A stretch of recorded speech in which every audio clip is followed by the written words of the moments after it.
Halo semuanya, Yos, gue Mahat, salam.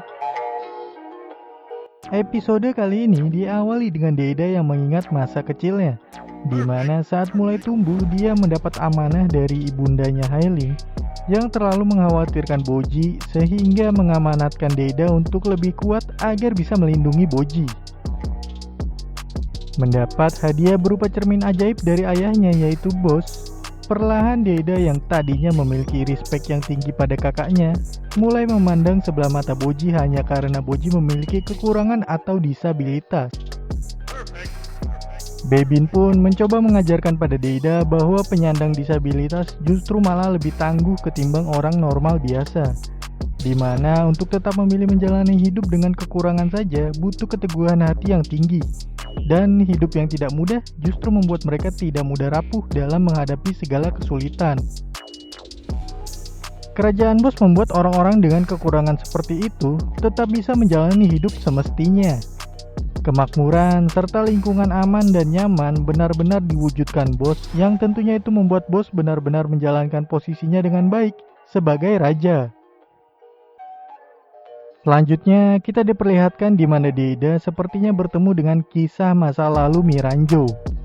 Miranjo kecil terlihat dikucilkan bahkan mendapat perlakuan sadis yang mengerikan dari masyarakat. Mereka berdalih itu semua dilakukan terhadap Miranjo karena dia telah membawa malapetaka kepada rakyat setempat.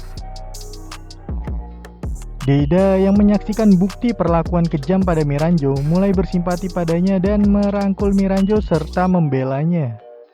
Membuat Miranjo merasakan kehangatan seperti yang dia rasakan pada Bos, yang mana hal itu diperlihatkan ketika Miranjo berkata bahwa aroma yang dimiliki Deida sangat mirip dengan Bos. Dari sini terungkap fakta bahwa Miranjo telah mengenal Bos semenjak kecil. Bahkan kita dapat berasumsi bahwa mungkin saja orang yang menolong Miranjo dari masa lalu kelamnya adalah Bos. Walaupun ada kemungkinan lain di mana Miranjo justru malah memanfaatkan Bos sejak lama dan membawa malapetaka pada sebuah wilayah yang mereka datangi seperti kalimat pada orang-orang yang merasa dilukai. Atau Bos yang menyelamatkan Miranjo justru malah dimanfaatkan oleh Miranjo untuk balas dendam pada dunia terhadap perlakuan kejam yang dia dapatkan semenjak kecil dari kehidupannya yang penuh dengan kekurangan. Hal ini terdengar seperti Miranjo menjadi antitesis atau kebalikan dari Boji, di mana Boji yang hidup dengan kekurangan masih mampu menjalani hidup selayaknya. Namun Miranjo yang bahkan tidak memiliki tubuh seperti Hyakimaru pada anime Dororo menjalani hidup dengan sangat miris dan kesulitan sehingga melahirkan sisi jahat untuk balas dendam pada dunia. Di tempat lain, Desha merasakan sesuatu yang tidak beres terjadi di kerajaannya. Ternyata para tahanan kerajaan dunia bawah dengan kekuatan luar biasa telah diambil dan dibawa kabur oleh Miranjo untuk melakukan kudeta pada kerajaan Bos. Hailing yang sangat ingin menyelamatkan anaknya yaitu Deida membawa segelintir pasukan selain Drushi dan terlihat bersiap untuk menyerang kerajaan Bos. Walaupun akhirnya dia tahu Bos sedang dikudeta, Hailing tetap maju bersama pasukannya. Hakuro yang sedang dilatih Domas mengeluarkan pernyataan yang sedikit menggelitik. Dia mengatakan bahwa Domas adalah pelatih yang buruk. Namun kekuatan dan kepekaannya terhadap bahaya tidak dapat diremehkan dan pantaslah Domas menjadi satu dari 4 prajurit elit kerajaan Bos. Berbanding terbalik dengan Domas, Miranjo diperlihatkan menjadi seorang pelatih yang luar biasa. Membuat Apis yang rapuh dan lembek menjadi lebih tenang serta tangguh, menjadi orang yang layak berada di samping Bos. Walaupun belum diketahui secara pasti saat ini loyalitasnya milik Bos atau milik Miranjo. Desha yang tidak terima tawanan terbaiknya diambil, bersiap untuk merebut atau menangkap mereka kembali. Bukan hanya itu, Desha benar-benar pintar dalam berpolitik. Dia yang tahu bahwa kerajaan Bos sedang dalam kondisi perang saudara, mengambil keuntungan dari situasi yang terjadi. Desha berniat untuk mengambil alih kerajaan Bos sekalian, di mana ini cukup menguntungkan untuk kerajaan bawah tanah memperluas wilayahnya. Boji dan Kage yang akhirnya akan berpisah dengan Despa mendapat salam perpisahan yang mendalam dari Despa.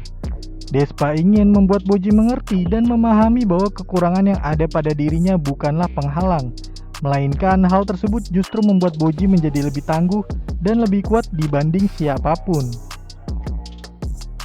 Setelah berpisah dengan Despa, Boji dan Kage dijemput oleh pasukan kesatria dunia bawah dan bermaksud untuk dibawa ke kerajaan bos yang sedang dalam penyerangan oleh tawanan-tawanan yang kabur dari kerajaan dunia bawah.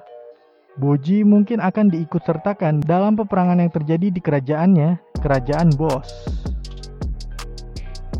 Dalam perjalanan, Boji dan Kage mendapat penjelasan tentang siapa-siapa saja tawanan mengerikan yang akan menyerang kerajaan bos. Dan satu di antaranya yang paling berbahaya adalah Oken, yang sempat dijelaskan oleh Desya bahwa Oken adalah mantan komandan pasukan dunia bawah dengan teknik pedang terhebat yang haus darah dan berbahaya. Seketika Boji langsung mengkhawatirkan orang yang sangat penting baginya, yaitu ibunda sambungnya, Hailing. Kage pun mencoba menghilangkan kecemasan Boji dan meyakinkan bahwa Boji akan mampu mengalahkan para tawanan tersebut dengan jurus barunya yang dia dapatkan dari latihan bersama Despa. Sementara keadaan di kerajaan semakin gawat, di mana bos terlihat dikepung oleh beberapa orang dan seolah kudeta memang sedang terjadi. Apis menopang Miranjo yang mulai bersiap menghadapi kedatangan Hailing. Apakah ini semua memang skenario yang sedang dijalankan dan diatur oleh Miranjo, sehingga membuat Hailing datang untuk berperang di mana bos yang terlihat tidak melakukan sesuatu, seolah menjadi bagian dari rencana tersebut? Atau bos yang berada dalam tubuh Deda yang tidak mampu berbuat jauh karena lawannya yang cukup tangguh, dan di luar dugaannya, Miranjo yang telah mengumpulkan prajurit memiliki rencana di luar sepengetahuan bos, sehingga mampu melakukan sebuah kudeta. Yang jelas, kemunculan karakter Oken ini mungkin akan menjadi sebuah pembuktian terbaik untuk Boji menunjukkan kemampuan barunya. Dan tentu ini akan membuka kebenaran dari pernyataan Miranjo yang sebelumnya mengatakan Boji telah menjadi orang terkuat di dunia. Bagaimana tidak, kita dapat menyaksikan mantan komandan pasukan terbaik di dunia, yaitu pasukan dunia bawah, melawan Boji. Seseru apa episode yang akan datang, tentu sangat membuat kita tidak sabar untuk menanti. Untuk saat ini, sekian.